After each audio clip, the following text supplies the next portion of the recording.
ભૂમિ છે કે જે ભૂમિની અંદર સાધન નિષ્ઠાથી જ ભગવાન મળ્યો છે.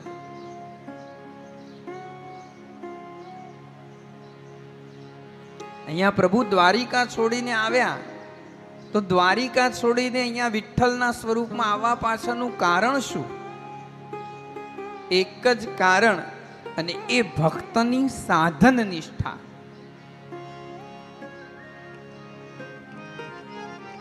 એ સાધન નિષ્ઠાના ચલતા ભગવાન અહીંયા આવ્યો છે. યાદ રાખો,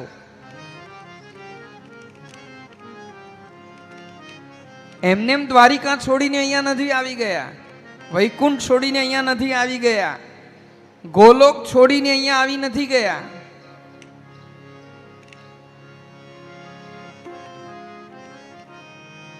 ભક્તની સાધન નિષ્ઠાની પ્રીતિને જોઈને અહીંયા આવ્યા છે. પુંડરીકની જે સાધન નિષ્ઠા હતી, એ સાધન નિષ્ઠાના ચલતા ભગવાન અહીંયા પંઢરીનાથ છે ના રૂપમાં બેઠા છે. કથા એવી છે, પુંડરીક બ્રાહ્મણ શરીર છે, પોતે બ્રાહ્મણ છે, શાસ્ત્રોના જ્ઞાતા છે.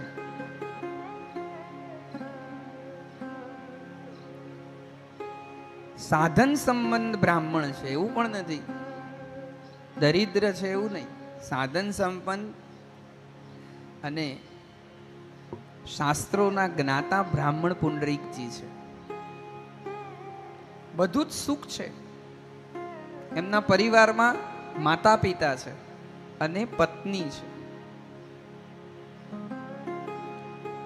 પણ પુંડરીકને પોતાની પત્ની પ્રત્યે ખૂબ આસક્તિ છે. બીજા અર્થમાં કહેવાય તો પુંડરીકજી પત્ની ભક્ત છે.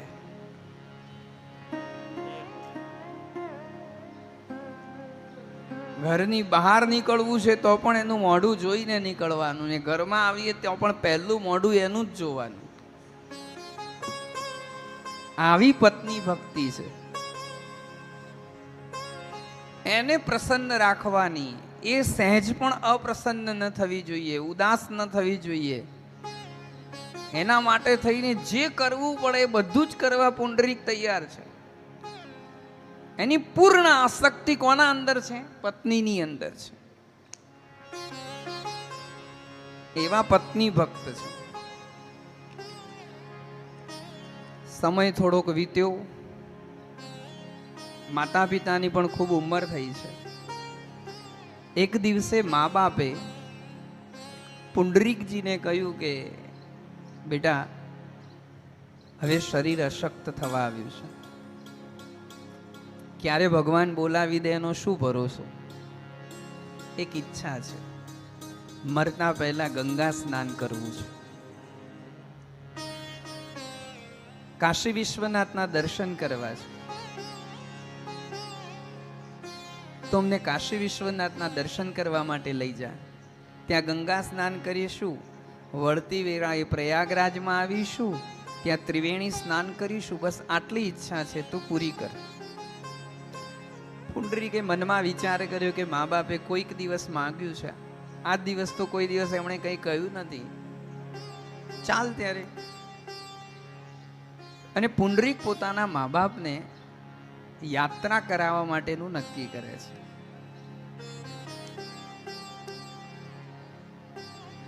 પત્નીને ખબર પડે છે, તુરંત પૂછ્યું ક્યાં ચાલ્યા? કહ્યું મા બાપની ઈચ્છા છે એમને જાત્રાએ લઈ જવાની. એમને જાત્રાએ લઈ જવાની ઈચ્છા છે તો હું પણ આવીશ, હું પણ કઈ ઘેર નહીં બેસી રહું, મને પણ લઈ જવી પડશે. ચાલ, આમ પણ તારા વગર તો મને ફાવતું નથી, તું આવીશ તો વધારે મને મજા આવશે, મને ગમશે, ચાલ. પત્નીએ કહ્યું તમે મારું શરીર તો જુઓ છો ને, હું કેટલી કોમળ છું, મારાથી આટલી લાંબી યાત્રા ચાલીને નહીં થાય. ચિંતા કરીશ નહીં, તારાથી ચલાય એટલું ચાલજે. તને થાક લાગે એટલે હું મારા ખભા ઉપર બેસાડી દઈશ, શરીર થોડું સશક્ત હતું. કહ્યું ચાલો ત્યાં પોતાના મા બાપને અને પત્નીને લઈ અને પુંડરીક યાત્રાએ નીકળ્યા છે. થોડાક કિલોમીટરો ગયા હશે, ત્યાં પત્ની થાકી ગઈ. એને કહ્યું કે હવે મારાથી ચલાતું નથી, હવે મારા પગ કામ કરતા નથી. કઈ વાંધો નહીં, મારા ખભા ઉપર બેસી જાત. પત્નીને ઉચકી લીધી ખભા ઉપર, ચાલે છે. મા બાપ ચાલતા. થોડુંક ચાલે ત્યાં મા બાપે કહ્યું કે બેટા હવે અમારા પગ પણ કામ કરતા નથી, ડગે છે, ક્યાંક અમે પડી જઈશું, ડર લાગે છે. તો પુંડરીકે શું કહ્યું, પોતાની પાસે આવો પટ્ટો હતો, એનાથી જેમ આપણે ફાંસીનો ફંદો બનાવતા હોય ગોળ, એ રીતનું બનાવી અને બાપના ગળામાં નાખ્યું એક, અને બીજું બનાવી માના ગળામાં નાખ્યું. પત્નીને ખભા ઉપર બેસાડી અને બે જણના ગળામાં નાખીને બંનેને આમ પડી ન જાય એટલું ધ્યાન રાખ્યું. અને ગાંઠ એ રીતની માળી કે ગળું ન દબાય, થોડુંક છેટું રહે એ રીતે થોડુંક આયોજન કરી અને લઈને ચાલ્યો. પત્નીને ખભા ઉપર બેસાડીને મા બાપના ગળામાં બે નાખી અને ખેંચી, આ રીતે લઈ જાય છે યાત્રાએ.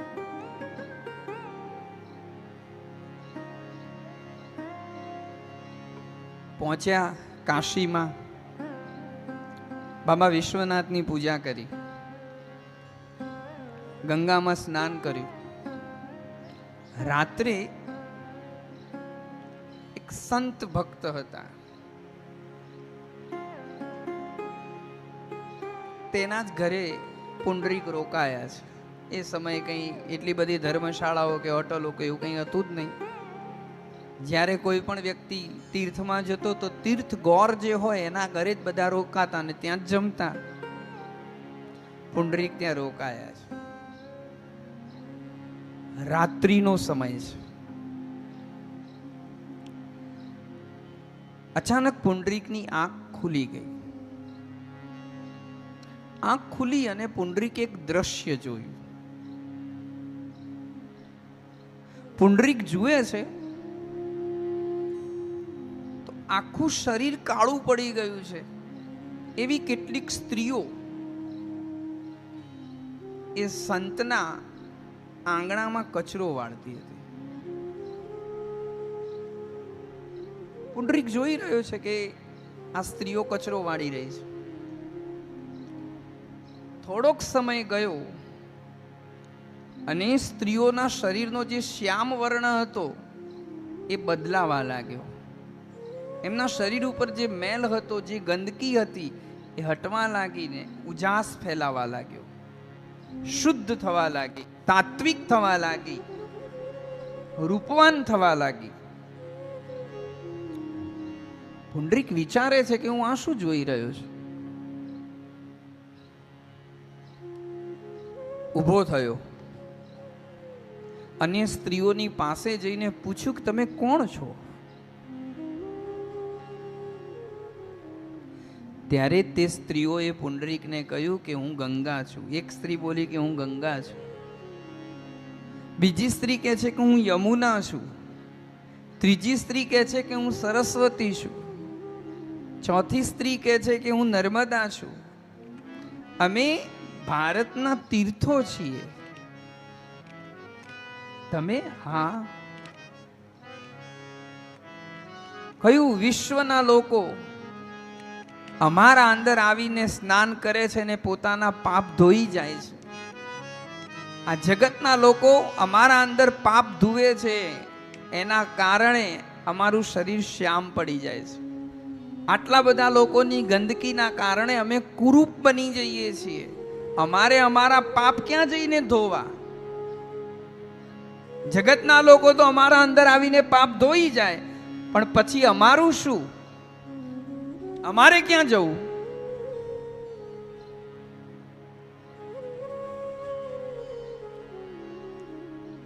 અમે અમારા પાપ ધોવા માટે અહીંયા આવીએ છીએ. કેવી રીતે? કહ્યું કે તમે જેના આંગણે રોકાયા છો ને એ માતા પિતાની ખૂબ ભક્તિ કરે છે.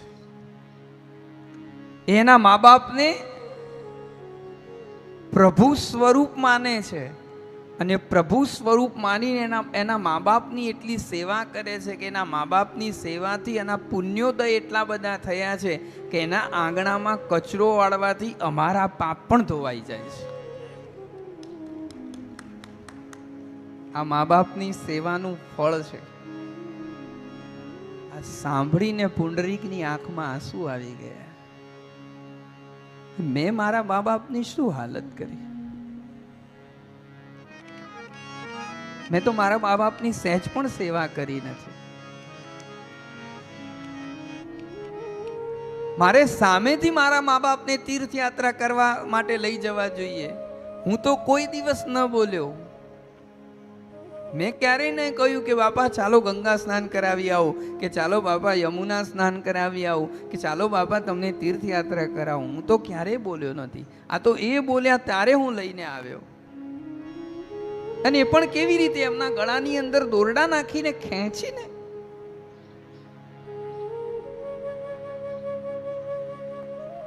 મા બાપની સેવાનું શું ફળ છે એ પુંડરીકે પોતાની આંખે જોયું છે. આજે સંકલ્પ કર્યો કે બસ હવે આ શરીરમાં જ્યાં સુધી પ્રાણ રહેશે ત્યાં સુધી મારો ભગવાન એ મારો મા બાપ જ છે. બસ બીજું કોઈ નહીં. હું સેવા કેવલ મારા મા બાપની કરીશ, પૂજા મારા મા બાપની કરીશ. મારો પ્રભુ એ જ છે, મારા માટે મારું સર્વસ્વ એ જ છે. ત્યાં જ પુંડરીકે સંકલ્પ કરી દીધો છે. અને હવે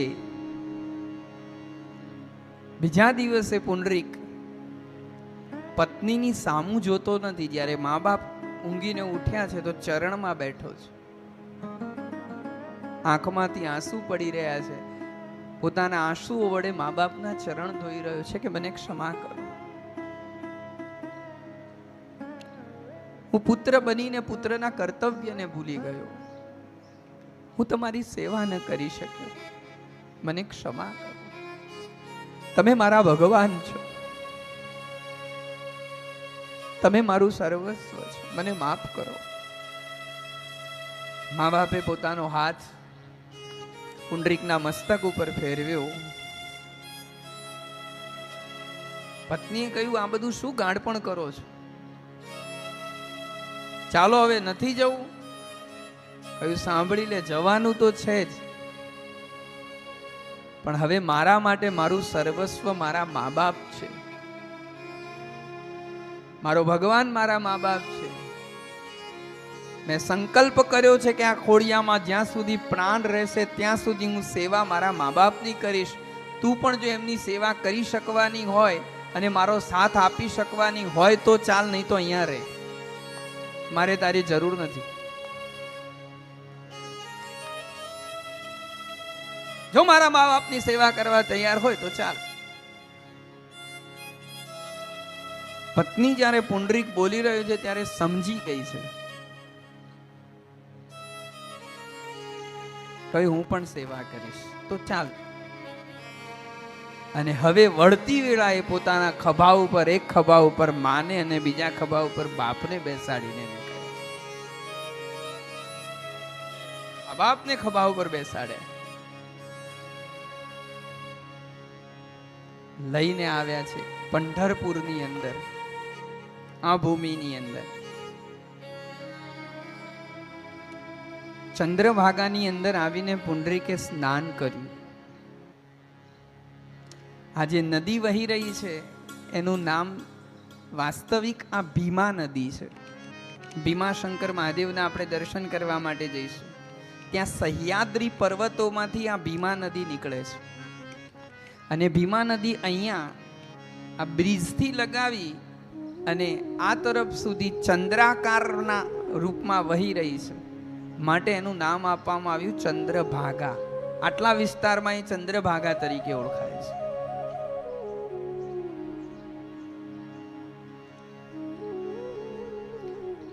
ચંદ્રભાગાના કિનારે લોહદંડ સ્થાન છે. તમે દર્શન કરશો તો ભગવાન શિવ અને મા પાર્વતી વિચરણ કરવા માટે નીકળ્યા છે. અને એમાં માં પાર્વતીને તરસ લાગી છે, ગળું સુકાયું છે. જ્યારે માનું ગળું સુકાયું ત્યારે ભગવાન શિવજીએ ત્રિશુલ વડે એ ભૂમિની અંદરથી જળ પ્રગટ કર્યું છે. અને એ જલ ગંગા સ્વરૂપ જે પ્રગટ થયું એનાથી માં ભગવતીએ પાન કર્યું, માની તરસ છીપાઈ, અને એ જે સ્થાન છે તે લોહદંડ સ્થાન તરીકે ઓળખાય છે. ત્યારબાદ ઇન્દ્રએ જ્યારે અહલ્યાના સતીત્વનો ભંગ કર્યો,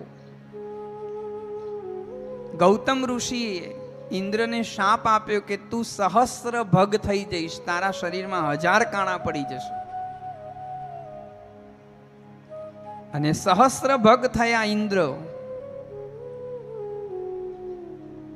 ભગવાનના શરણે ગયા, મારી રક્ષા કરો, મને આમાંથી બચાવો. ત્યારે ભગવાન એક લોખંડનો દંડ આપે અમને, કહ્યું કે આ લોહ દંડ લઈને જાઓ અને જે સ્થાનની અંદર આ લોહ દંડ તરે તે સ્થાનમાં સ્નાન કરજો, તમને આમાંથી મુક્તિ મળશે. ઇન્દ્રએ લોહ દંડ લઈને આવ્યા છે અને આ સ્થાનની અંદર એ લોહ દંડ મૂક્યો. એ ડૂબ્યો નહીં, એ તરવા લાગ્યો. એ લોહ દંડ સ્થાન થયું જ્યાં ઇન્દ્રને પોતાના જે સહસ્ત્રભગ નામના શાપમાંથી મુક્તિ મળી છે. એવું આ સ્થાન છે. એની બાજુમાં પુંડરીકજીએ પોતાની ઝૂંપડી બનાવી છે અને ત્યાં રહી અને હવે મા બાપની સેવા કરે છે. એક જ સાધન, બીજું કોઈ સાધન નહીં, કેવલ મા બાપની સેવા. મનની અંદર એક જ વિચાર, હું શું કરું તો મારા મા બાપને સુખ મળે. આ ભક્તિ છે. જુઓ, ભક્તિનું સાચું સ્વરૂપ એ છે પોતાના પ્રિયતમના પ્રિયત્વનો વિચાર કરવો. ભક્તિનું નામ મેળવવું નથી, ભક્તિનું નામ આપવું છે. પ્રાપ્ત કરવું એ તો સ્વાર્થ છે, ત્યાગ કરવો એ સાચું ભક્તિનું સ્વરૂપ છે. છોડવું.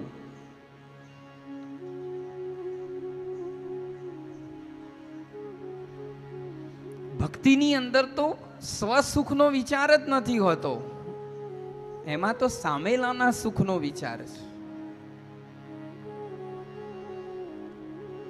પુંડરીકના મનમાં સતત આ જ વિચાર, હું એવી કઈ ક્રિયા કરું, હું એવી કઈ ચેષ્ટા કરું, એવું હું શું કરું કે જેના થકી મારા માતા પિતાને આનંદ મળે, મારા મા બાપને સુખ મળે.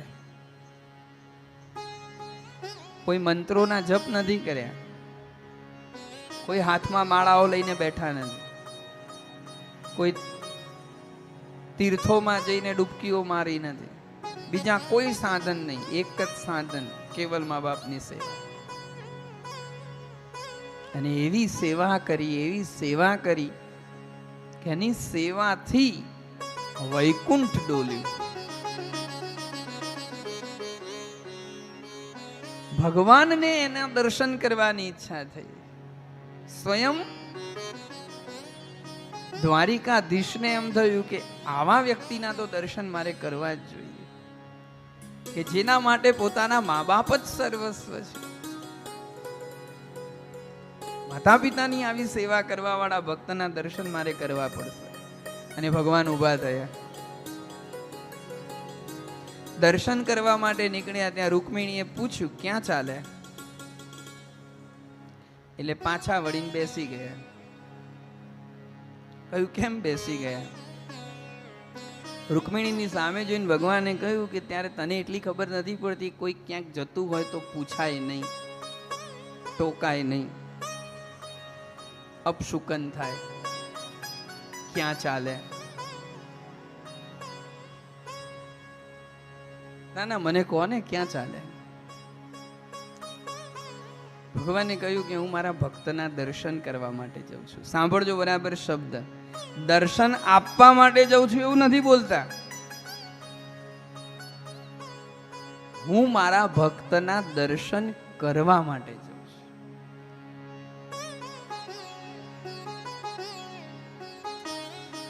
તો રૂકમિણીજીએ કહ્યું તો હું પણ સાથે આવું. કહ્યું દેવી તમે ના આવો તો સારું. કેમ? કહ્યું તમે તો જાણો છો કે મારા ભક્તો કેવા હોય છે, એમના કંઈ ઠેકાણા નહીં, અને તમારે બધું વ્યવસ્થિત પ્રોટોકોલ પ્રમાણે જોઈએ. મારા ભક્તના આંગણે કોઈ પ્રોટોકોલ પડાતો નથી.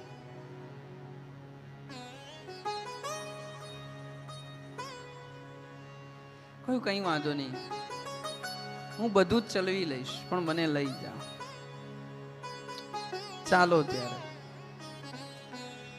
ભગવાન માં રૂકમિણીને સાથે લઈને આવ્યા છે.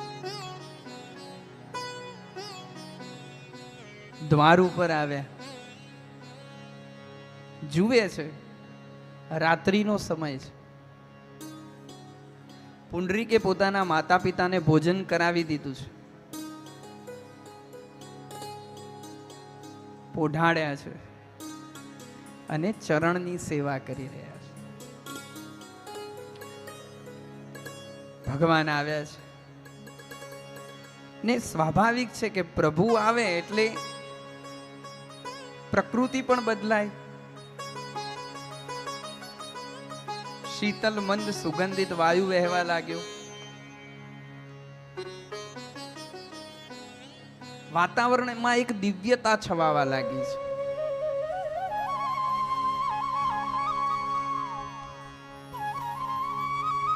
ભગવાનના ગળામાં જે તુલસીની માળા પહેરાવવામાં આવી છે, એની મંજરીની સુવાસ આવવા લાગી છે.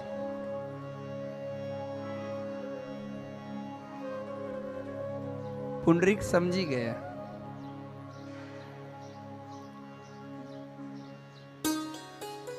એમની સેવામાં જ રહ્યા. જ્યારે દિવ્ય આભા છે આમ ફેલાવા લાગી પ્રભુની,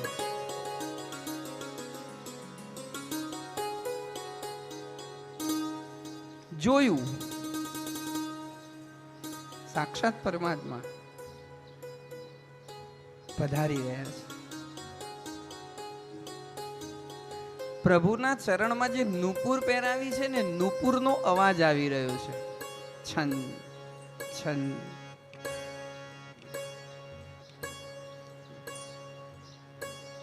પુંડરીકે પ્રભુની સામે જોયું અને નુપુરનો અવાજ આવતો હતો ને, તો પ્રભુની સામે જોઈને આમ કર્યું, અવાજ ન કરો, મારા મા બાપ સૂઈ રહ્યા છે.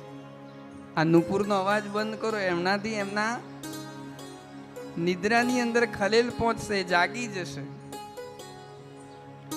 તો ભગવાન દબાતા પગે ચાલવા લાગે. રૂકમિણી પ્રભુની સામે જુએ છે, કેવો છે.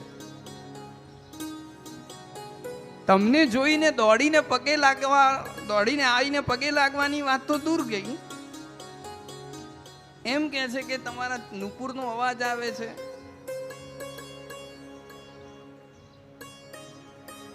ભગવાન હસતા હસતા આવી રહ્યા છે.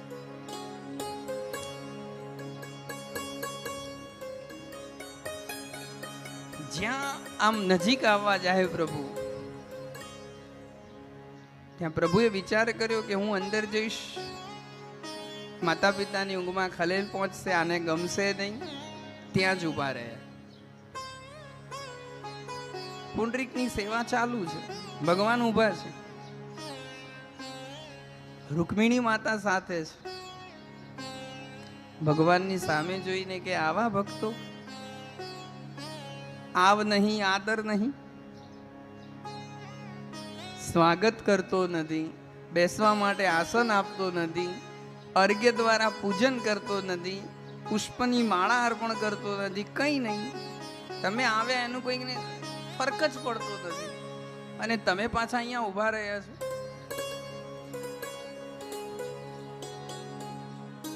રૂકમિણી જ્યારે આ બધું કહી રહ્યા છે, ત્યારે ભગવાનને પુંડરીકની સામે જોયું પુંડરીકની અને ભગવાનની આંખ મળી એટલે ભગવાનની આંખની મળતાની સાથે ભગવાને આંખ દ્વારા પુંડરીકને ઈશારો કર્યો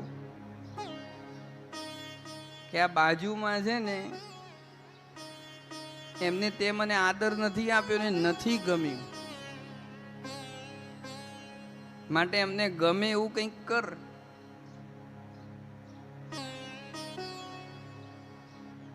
એમ બાજુમાં એક ઈટ પડી હતી, ઉપાડી લો આ આસન, ઉભા રહો. ભગવાન ઈટ ઉપર ઉભો થઈ ગયો છે.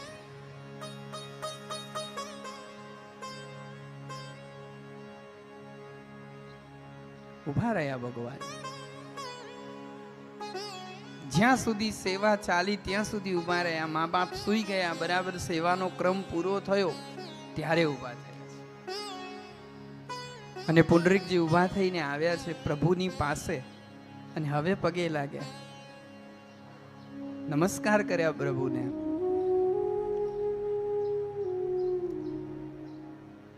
ભગવાને કહ્યું, ભાઈ આવવામાં બહુ મોડું કર્યું તે તો. પુંડરીકે ભગવાનની સામે જોઈને કહ્યું કે મેં તમને ક્યાં બોલાવ્યા હતા? મેં તમને નિમંત્રણ આપ્યું હતું કે તમે પધારો, મારે તમારા દર્શન કરવા છે. તમે સ્વેચ્છાએ આવ્યા છો. અને પ્રભુ જે સાધન ના ચલતા પ્રસન્ન થઈને તમે અહીંયા આવ્યા છો ને તમને જોઈ અને સાધન છોડી અને હું ભાગું તો તમને ગમશે? તમે અહીંયા કેમ આવ્યા? આ સાધન ના ચલતા કે મેં મારા મા બાપને સર્વસ્વ સમજી અને મારું સર્વસ્વ એમને ન્યોછાવર કરીને એમની સેવા કરી, એ સેવાથી પ્રસન્ન થઈને તમે આવ્યા છો. અને હવે તમને જોઈ અને સેવા છોડી અને ભાગું તમારી તરફ, તમને ગમશે? પ્રભુએ કહ્યું, નહીં, મને નહીં ગમે. તો બસ ત્યારે. અને આજે ભગવાન એ જ ઈટ ઉપર ઉભો છે, એ જ ઈટ ઉપર, એ જ વિઠ્ઠલનાથ કમર ઉપર હાથ દઈને ઉભો છે. આ છે સાધનની